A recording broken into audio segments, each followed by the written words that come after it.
the Italian Football Podcast. Let's move on to Juventus now, who preserve their unbeaten record in Serie A. Mbangula scoring right at the death, 2 minutes into injury time to save Juve 2-2, coming back from 2 goals down. But the bottom line is overall it's another negative result for Juventus, who now fall. We can now absolutely for certain write off the Scudetto. I mean, I don't think there's any doubt about that. They're way off the top, but even again, as we said with Milan, Juventus really do have to be careful now with the top 4. If Fiorentina win their game in hand, there'll be 7 points. I know the game in hand is against Inter, but they'll be 7 points off the top 4. And as I said for Milan, while we don't expect a Fiorentina or even a Lazio necessarily to continue the incredible starts to the season that they've made, if Milan and Juventus keep,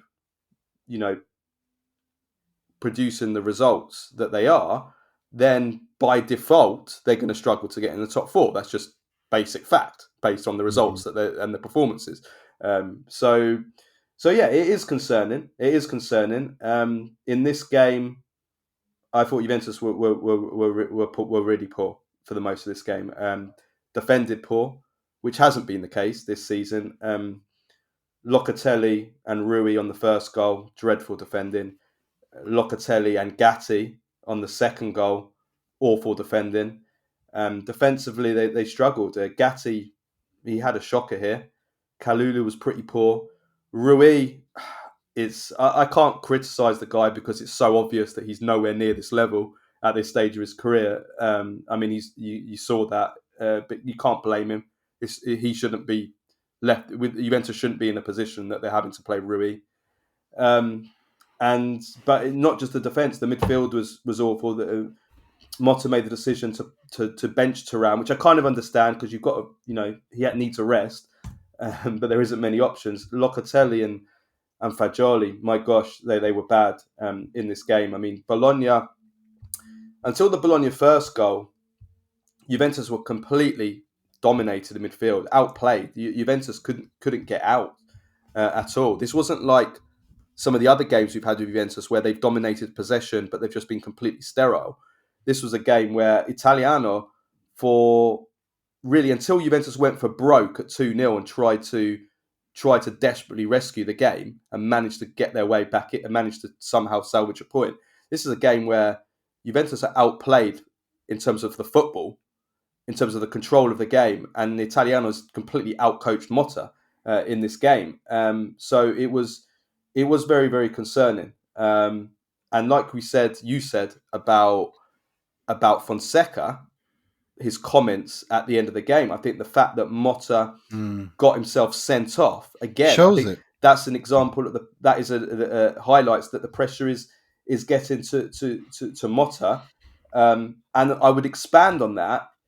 The players, I didn't like the fact that the players were arguing, complaining at the ref. The ref was awful in this game, right? And there's no doubt about that. But if you're a big team, you can't, winning teams do not argue and moan and blame the referee, especially when they're for relatively minor things like getting a yellow card or giving away a free kick in the middle of the pitch. They were moaning and arguing non-stop. They were losing their heads over these like minor fouls that they weren't getting. And that is not how a winning team behaves. And that, for me, that was very concerning as well. I don't mind players complaining as long as they don't lose their concentration and focus. And that's what Juventus did. And that shows to me that Juventus are under pressure. Again, to echo pretty much what we said about Milan, I'd say this is even worse. Because realistically, no one but the most ardent Milan fan believed Milan had a prayer to win the Scudetto this season. However, Juventus spent a lot. And they are out now in December, out of the Scudetto race earlier than last year with Allegri. That is utterly unacceptable. There is no painting, there's no perfumes or any spin in the world that can change that fact that Juventus have already failed in the Serie A at an earlier stage than previous seasons under Allegri, especially last season. And that's just unacceptable. That is just not good enough. Whose fault that is? There's plenty of blame to go around. The injury situation, which is a joke now, Cambiasso out again. God knows what is a month now. What is it? He's going to be gone for a month? Well, as we're recording this on Sunday afternoon. The last I heard that they were doing tests today. So I don't know if anything's come out yet about how long he's going to be out for. So yeah, I saw something. I hope it's not a month, otherwise, because he's been Juventus' best player this season. So it's a total disaster. If Rui has to play another game at left back, then we might as well just go home now. So I think you're spot on. There's a lot of blame to So go I want around. to continue because I think there's also Giuntoli. I think not just what he did is oh no, yeah, now I saw it. He's got an ankle injury. Cambiasso. Yeah. Well, yeah, we knew that. Yeah. Yeah. No, but it says they're going to monitor him, but yeah, he's going to come back he's not going to be out until 2025. Christ almighty. When Giuntoli failed Juventus, not just this summer, but also the summer under Allegri and the windows under Allegri, he didn't give him anything. Well, Juventus were I can't blame Giuntoli for the Allegri summer. Juventus were completely hamstrung. They were butchered by the ban in Europe. There's nothing. Absolutely, but there's nothing. Allegri, he couldn't do anything in that summer. There was nothing he could do. So I don't blame him there. No, well, he couldn't do anything. He didn't do anything, and he didn't. When it was clearly obvious that Allegri was going to leave at the end of that season, it was obvious to everybody, and that's why Allegri reacted the way he did. He felt disrespected, right? So everybody knew this, and yet there was no real preparation done. That entire year is just a wasted year. Nothing was done to prepare for Thiago Motta coming, and when Thiago Motta came, if you remember last summer, a lot of things were done really late as well. Which I think they did. They did prepare. They did do the preparations. Like the Cup Miners deal was done months. It was prepared months in advance. They just couldn't get the funds. They couldn't offload the players in time, or even offload some players. I think. Listen, I think the mistake that Giuntoli made was the squad wasn't big enough. So as soon as they started, the injury situation is separate. I'll come to that. As soon as the Juventus started to get these injuries, and of course there's way too many injuries than anybody could possibly thought that you can prepare a squad to get this to deal with this many injuries. Any team would struggle when you've got half your squad injured. Of course, any squad's going to struggle, but they were still, even regardless of the injuries, they were still too thin, and that is, to go into the season, for example, with only one fit striker, that's on Giuntoli. Because everybody knew that Milik was going to be out for half a season. You can't go with just one striker into the season. They were short on one winger as well. They tried to bring in Sancho. When that didn't happen, they just didn't bother bringing in anyone else. So they were short on a winger as well. They were fine at centre midfield, but obviously the injuries and the inexplicable form of some of the bad form of the signings. Defence, they were too short. There's no doubt about it. They tried to sign Todibo and Calafiori before, and then when they didn't get them, they just got Kalulu and they didn't bring anyone else in. So they were left short, probably one or two men in defence short. So I think that's the biggest criticism on Giuntoli, is that he didn't bring in enough numbers. And the one criticism that I've made, and I have to say I've been proven 100% right on this. I was very, very critical of the decision to sign, because I understand that Giuntoli only had so much budget to play with.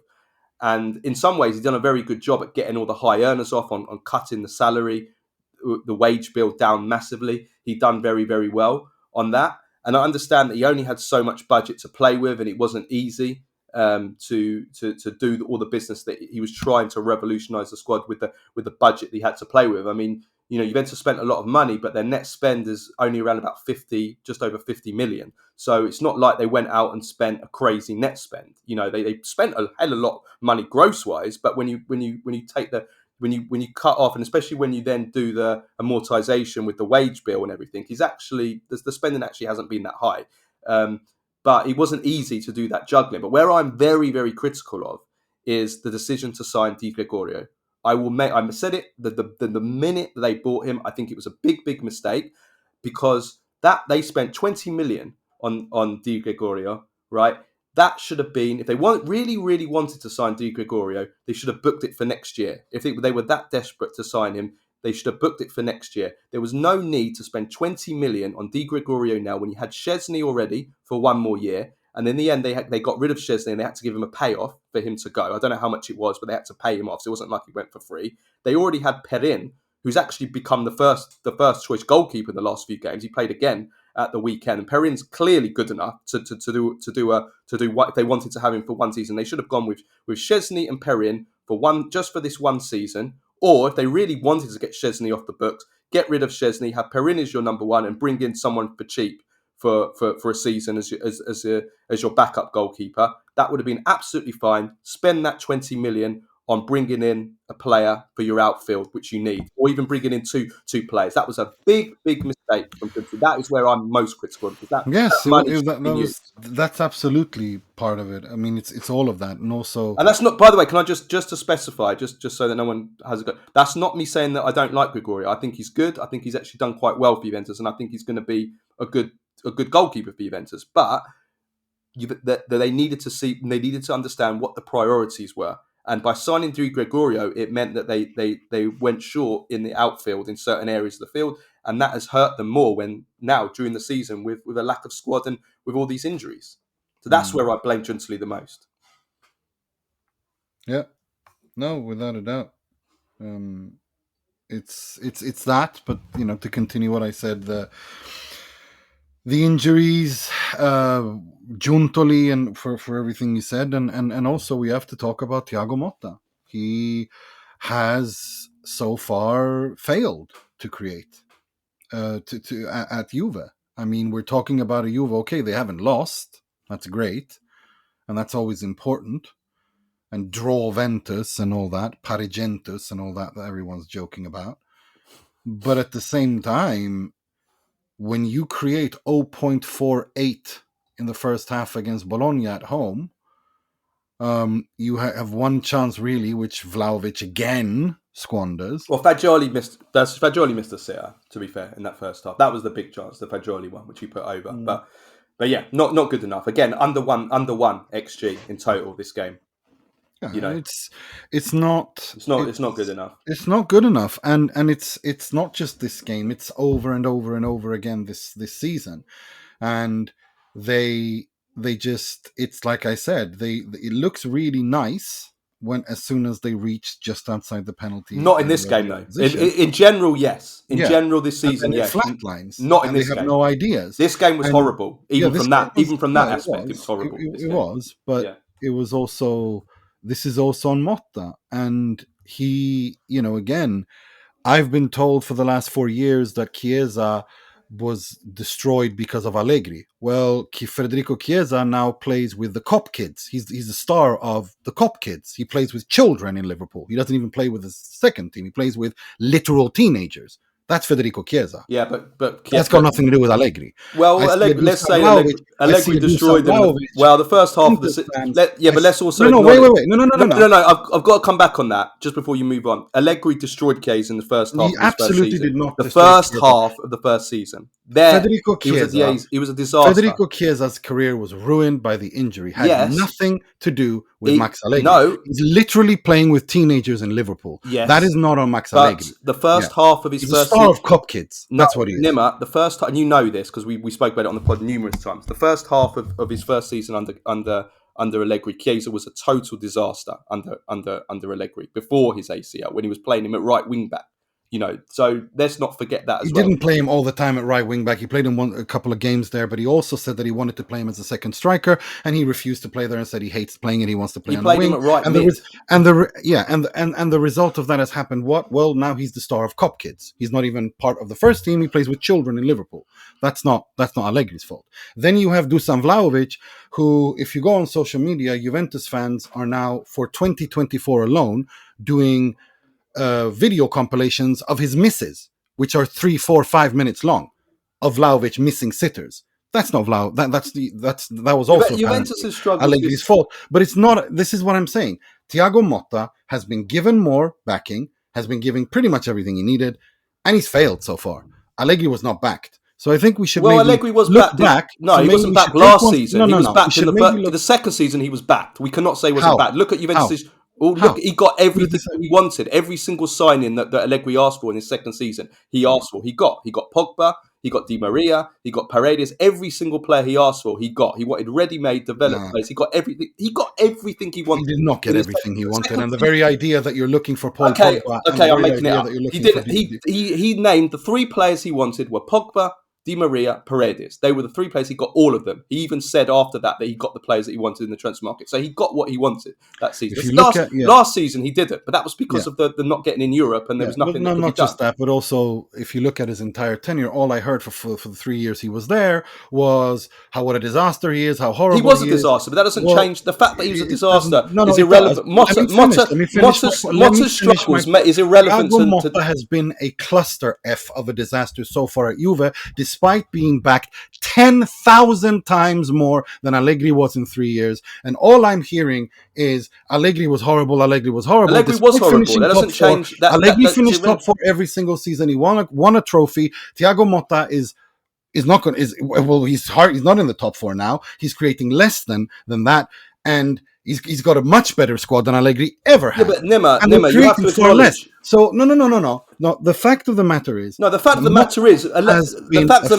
Motta's also had half of his squad available. You can't say he's been backed if he's had none of the. And Max Allegri had a club that didn't exist because they did a bunch of nonsense, which forced them to resign. So what's the point? Teams disturbing. No, the point is that Motta's struggles doesn't make Allegri good. No, it does. It means it doesn't. Maybe the problem at Juventus had nothing to do with Allegri as such, but it's everything to do with a club who's in complete turmoil, who has no idea what they're doing, and they haven't had an idea what they're doing pretty much since Marotta left. That's the point. And it has got absolutely F all to do with Max Allegri, who, despite in the face of unbelievable problems, created and delivered good results. Whilst Thiago Motta, who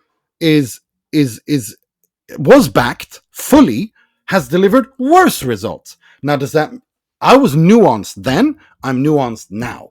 I'm saying Motta still needs time. You can't just give up the project completely, but at one standard will do just fine. If we're going to crucify Allegri as being this, that, and the other, the same standard should apply when we look at Thiago Motta, who is failing. I agree with you. But the same goes the other way. You can't say just because Motta's is struggling right now that suddenly Allegri did well. When everybody that watched Allegri for 3 years could tell you that he was horrific. And everyone who was absolutely horrific. So that doesn't change anything. Will understand that the reason why Allegri failed those years was because of a Juventus in complete turmoil. Juventus are not in complete turmoil anymore now. They have a new management in place, a management that is making mistakes. But it's incomparable to compare this Juventus with the one that Allegri inherited after the Cristiano Ronaldo debacle. It's just not even remotely comparable. And if you take all the factors into consideration, you see that actually Allegri did pretty okay. It wasn't that bad. The problem then comes that when you start investing, Douglas Luiz, 60 million,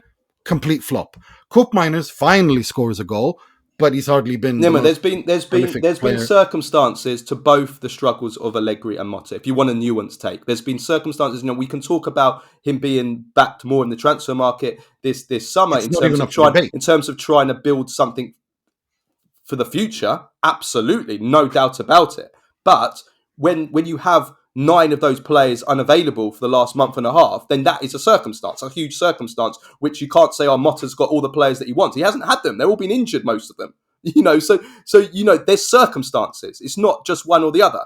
And I agree with you. For those that said it was all Allegri, well, it's been shown it wasn't all Allegri. But also the same goes the other way, Nima. The same goes to the idiots that are all pining for Allegri to come back, thinking if Allegri was in charge, that suddenly all would be okay. It wouldn't be all okay. It would be the same as it was. So there's if you want to talk about nuance, you've got to go both ways on both sides. That's the way. If I want to blame Motta, right, on something about the injuries and say that he's actually contributed to the injuries, I've been speaking to sources at Juventus actually, and I've been told by a number of sources that a number of Juventus players are not happy with Thiago Motta's training sessions, that they're too intense, that he's making no exceptions or changes based on if there are multiple games in a week or if players are coming back from international duty, and that a number of the players believe that this is contributing greatly to their injury crisis. Now, if I want to criticise Motta, if this is true, and comes from more than one source, if this is true, then yes, this is where you start criticizing. We definitely start criticizing Motta because he's directly contributing to this injury crisis.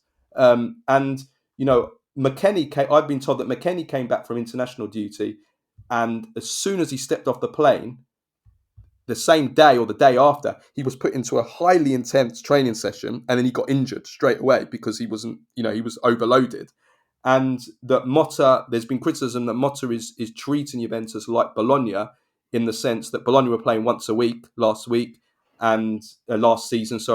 and that Allegri is that this season Juventus are playing, twice a week, and that you have to tailor your training regimes and your intensity of your training sessions and the number of your training sessions and how you train the players and the rest that you give the players when you're playing more. So this is what I've been told, and yeah, I don't want to blame it all on Motta because again, I've been following Juventus for years, and I know during the Allegri's time, injuries were also a problem. They were never as bad as this. I mean, this is off the charts. This is an absolute scandal. What's going on? And again, coming back to Motta, needs to be taken into account. Look at the Juventus team that played against Bologna. I mean, Danilo, who's completely finished. Rui, who's a Serie A player. No, he's a teenager. We don't know what level player is. He's not ready at this level. No, he's not. Exactly. That's the point. And that's, Gatti, again, like Timothy, I said, Timothy Weah, Fagioli. No, these are the level of players we're talking about here. So, these kind of things need to be taken into account. But if Motta also, he needs to look at himself and realise, well, we're playing twice a week. I need to, I can't do things exactly how I want to do them. But I think this is an Italian problem as well. I think I've said it many times, all the coaches that I was speaking to, Italian coaching in terms of training the players physically is completely outdated. It's too intense. They run players into the ground, starting from pre-season into the matches. And that is why the Serie A is the worst league in Europe for injuries, for ACLs. We had another ACL, by the way, at the weekend. It looks like Gaspar for Lecce. It's because we're exhausting our players and we're training them too hard. So this is what I've been told, and it would make sense, I think, if this is the case. No, if that was the case, it would make sense. But it could also be a way by people at Juventus trying to protect their own asses by blaming it on Motta and saying that it's the reason we have such an injury crisis because of his training methods, as opposed to the staff that work with the health and to monitor players' health and so on and so forth. Could be, yeah. It could be. I take that with a pinch of salt. I do, however, think that yes, Motta is to blame for this as well, because again, it's not just him; it's all of the above. How much percentage to blame? Most 30%, 40%, 20%. That's a separate debate. But the fact of the matter is that Juventus today, in December 2024, are way off worse with a better team than Allegri had last season, and those are just the facts. And injury-wise, they're also far worse. And Allegri was also mocked for the way he prepared players. I'm just saying, my nuanced position on this is, I'm not giving up on the Motta project, but it would be completely... In fact, I think he should be given more time. I think Giuntoli should be given more of the blame for not doing properly in neither window, neither last summer or this summer, or any of the windows that he's been at Juve until, to be perfectly honest. And...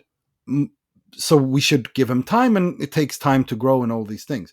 But the fact of the matter is, the way that Allegri was shat on for 3 years continuously, and Motta being given a pass despite being given more funds. I don't think he's been given a pass. Who's given him a pass? Nobody's given him a pass. You're literally giving him a pass. I'm giving him a pass. Literally, compared to Allegri, you're giving him a pass, which I think is just ridiculous. Am I? Have I said something completely different for the last month where I've been criticising Motta continuously for a month? Criticising him, fine, but it's not the same way. I'm saying it's simple that because Motta is struggling at Juventus does not change anything of the fact that Allegri was horrific for Juventus for 3 years. That's what I'm saying. If that's given Motta a pass, then I don't see how that is giving Motta a pass. Because I'm literally saying if Allegri had spent as much I'm saying Allegri got everything that he wanted in the second season, which is plain fact. He even said it himself. Yeah. He even said it himself. So the fact that you have a sporting director that doesn't even see a problem with the fact that you bring in Paredes and Pogba, and you're putting it on the. But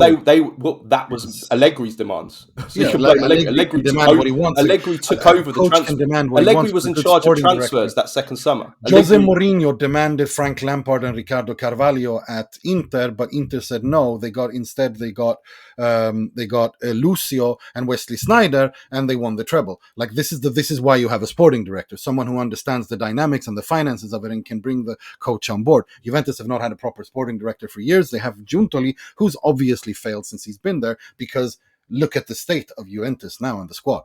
So that's what I'm saying. Well, there's plenty of blame to go around. There's plenty of blame to go around. Juventus were bad under Allegri. They're bad. Arguably worse now, but they are. There is hope for the future. That's all I'm saying. That there is actually, which is why I'd much rather be, as a Juventus fan, in the position Juventus are in now than under Allegri. Under Allegri, there was no hope. It was just going to be like this forever with not building and that's towards where we anything. Disagree, and that's exactly what I mean about giving Motta a pass. No, I'm not talking about Motta. I'm talking about the whole project here as well. I'm not talking just about because Motta. Allegri. There was no project under Allegri because there was no club under Allegri. That's the point I'm making, and that's where we disagree. I think that Allegri was very poorly treated, and I think that this is redemption for him. But Allegri had no intention himself of building a project, which is why he didn't. That's why he demanded established players in like a 34-year-old Di Maria and a clearly past it Pogba and a Paredes in his second summer, because he didn't want to build. He wanted players already there. Because if an actual sporting director was there to create a project and unite, he would not have been in that position. But Juventus, like I said, there was nothing there, and so they had to just bring in something to make him happy. Again, you work as a team. It's not just one manager. This isn't football from the 80s anymore. You have to have a team behind you with a clear project, with a clear identity. Allegri was sold to the wind. Just left alone here, Allegri, just make this work for a couple of years while we balance the books and then bring someone to replace you. Oh, in the meantime, you're going to be hung out to dry every week in the media. Like, he was treated poorly, and I think it's not fair to crucify him the way that he was, especially when it's worse now. The results are worse now. The injuries are worse now. The chance creation is, if not worse, at the same level. And the position of Juventus in the league is far worse. Well, people keep going on about them being 9 points worse off now than they were under Allegri last season, but that's not how you look at it. You look at it over the course of the season. After 15 games, we can't make comparisons. Well, no, because if we're going to do that, then we'll compare the second halves of Motta's season with absolutely. But I don't have my crystal ball with me. I don't know what the worst second half. Allegri had one of the worst second halves of the season in the history. Because he overperformed in the first season. He overperformed in his first half. Forget about the second half, the points in the first half of the season. The points just in the second half of the season were one of the worst second halves of the season. Let's wait and see how it's irrelevant how he did in the first half of the season. I'm talking about just it's not, because I'm talking about the points. Look at the points in the second half of the season last season. And it's not irrelevant. It was one of the worst points tallies in the history of Juventus. We do not know the future. I don't have a crystal ball. I have no idea. If I did, I would play the lottery every week. I have no bloody idea what's going to happen in the future, right? If I could accurately predict it, then I would, like I said, I play the lottery. I play Toto Calcio every week. But no. So what I'm saying is the only comparison we can make is based on the results we have. And after 15 games with Motta, these are the results compared to last season after 15 games. That's the comparison we're making. And that's the only one we can do. So you can, but I don't think it's relevant when you look at the second. Of course, it's relevant. It's not, because you look at the second half of the season. We can look at the second half of the season after the second half of this season. Compare the points per game last season. Allegri last season, I've just worked it out. Points per game, 1.86. Points per game for Motta 1.8. Finished the season with 71 points. And Motta right now will finish on 68 points. So 3 points less than Allegri. So Allegri's got 3 more points over the course of the season. So he's doing a little bit better. So far. But again, those predictions are irrelevant. I'm talking about the actual measurable, quantifiable results that we have up until this point. When we get to match day 35, 36, 38, then we can compare them overall. But right now, as of things are, Thiago Motta has been backed far more than Allegri, and he's delivered far worse results, and those are just the facts. Those are just the empirical facts. Now, why that is a completely different discussion, which we've already covered. My issue is Allegri was very poorly treated, and I think it was poorly disrespected, and I think this is redemption for him. And it just goes to show that it's not that easy at a club like Juve to have to handle everything, especially when you have a sporting director that, from the minute he took over, was obvious he didn't want you there. With Giuntoli, it was obvious. Everybody knew that Allegri was going to leave as soon as Giuntoli was appointed. We all did that. And they did nothing for it. So I blame Giuntoli more. Now, is it salvageable? Of course it is. I remember Marotta when he took over Juve first and how severely criticized. I mean, I've got this thing. I have a very good memory. I remember how Juventus fans were slaughtering Marotta in the beginning when he came to Juve, when he appointed Del Neri, when they failed, and everything that happened in the beginning. It took some time for him to learn the ropes. I'm sure Giuntoli will learn the ropes because they finished 7th in his first season. Yeah, he did. So, but Marotta did. But like I said, Marotta, because he was given time, he got into it. Giuntoli has a better CV at that age than Marotta did, so I have no doubts that he will probably turn the ship around. But the fact of the matter is, at that moment in time, Marotta was severely criticized, and Juve were severely criticized, and they should be the same standard should apply now. That's it. Yeah. Well, it was never going to be a panacea. It was impossible. There are too many changes, too many players brought in and revolutionised in one summer. The youngest squad in Serie A, which you can maybe criticise Giuntoli for. Maybe you can say maybe they've got too many young players. Yeah. Okay. But the point is that Juventus were never going to be a title challenger, at the start of the season. No. They had to be. You can't sit and tell me that you net spend that much and you're not a title challenger. They haven't net spended that much. They've net spent about 50 million, Nima. That's not that much. Which is quite a lot by Serie A standard. You can't literally sit and tell me that if you net but it's spend not even. million, it's a net spend on transfer fees. If you look at the wage bill has gone down massively. So it's not even really a 50 million net spend if you amortise it over the years. If we're playing Championship Manager, yes, we can say it's 50 million net spend. I'm talking about. So it's not really. They haven't actually spent that much. They have net spent 50 million on transfer fees. On transfers, yes, but no. That's what they have in players in versus players out in transfer fees. Yeah, and they the have salary bill has gone down massively. Yeah, but that's a separate debate. They have arguably strengthened the squad. The results are not good enough.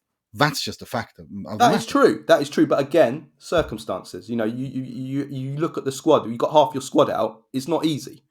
It's not easy. That needs to be taken into account. Plus, there were gaps. You can't say that there wasn't gaps that in the squad. Again, you can blame that on Giuntoli. You can also say it's unrealistic. You can also say it's unrealistic to expect Juventus to change their entire squad in one summer, especially with the limits of the budget. But I don't think it's unrealistic to expect Juventus to not fall from the title race on December 8th. That is not unrealistic. That is just poor, and that's the point I'm making. I think that's fair. I do think that's fair, but I've been critical of Motta a lot, and I was the first person to talk about his weaknesses before anybody else. When everybody was saying that Motta was going to bring back the beautiful champagne football, before anyone else, I was talking about. They weren't watching Bologna properly. Yeah, before anybody else. So when you start saying. Sorry, no offense, Nima. When you start saying bullshit, I'm giving him a pass. That's not true, Nima.